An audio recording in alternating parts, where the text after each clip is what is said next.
Student, today we are going to start with the amount of work done. जैसे मैंने अभी तक आपको बताया था, दो चीज़ों के बारे में बताया था, angle of repose, angle of friction, coefficient of friction वगैरह के सारे टर्म्स बता चुकी हूँ मैं आपको। अब मैं निकाल रही हूँ वर्क डन। कब? जब एक हॉरिजेंटल सरफेस के ऊपर कोई बॉडी रखी हुई है। मैं कंसिडर कर रही हूँ दो बॉडी, एक ये और एक ये, ठीक है। या मैं आपको एक सिंपल बात बता रही हूँ, अगर मैं इस बॉडी के ऊपर फोर्स लगाती हूँ तो कितना वर्क डन हुआ इसे मूव कराने में। सिंगल बॉडी के लिए लेके चलते हैं पहले हम। देखो अमाउंट ऑफ वर्क डन। अब इस बॉडी के ऊपर P है अप्लाइड फोर्स, तो ये दोनों F हो जाते हैं, फिर वो समझ में नहीं आता। अप्लाइड फोर्स, F है force of friction, R is your normal reaction force.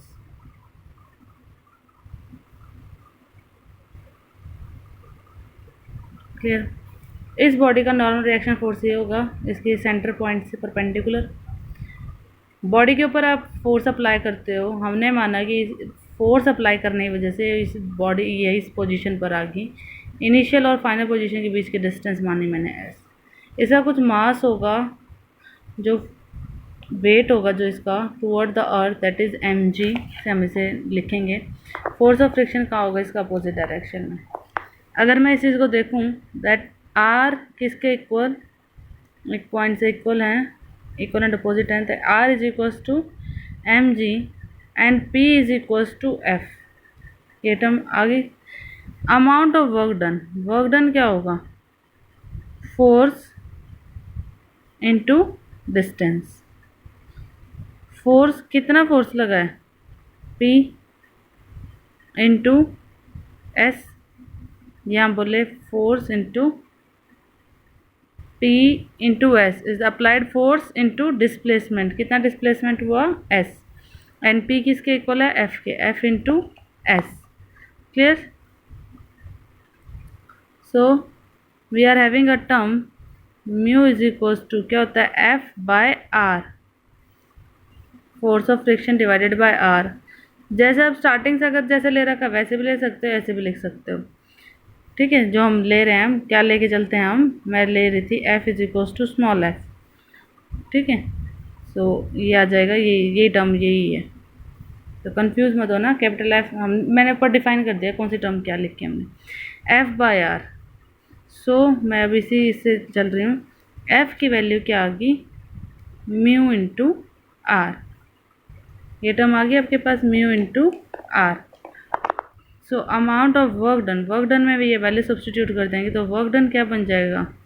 F की value mu R into S. R कितना है? M G, so this will be mu M G into S. This is the amount of work done in a horizontal surface, in a horizontal rough inclined surface.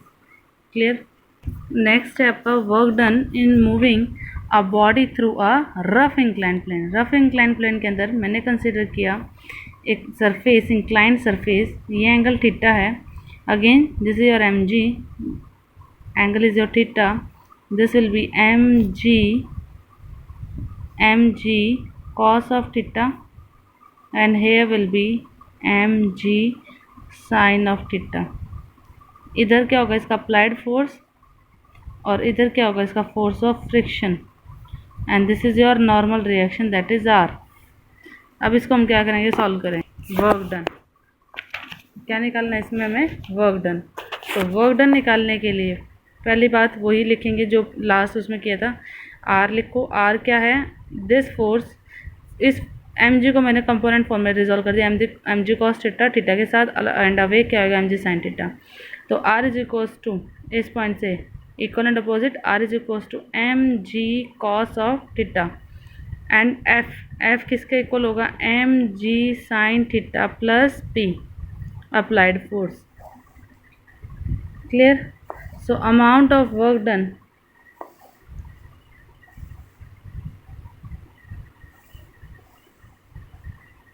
Amount of work done क्या होगा? Work done will B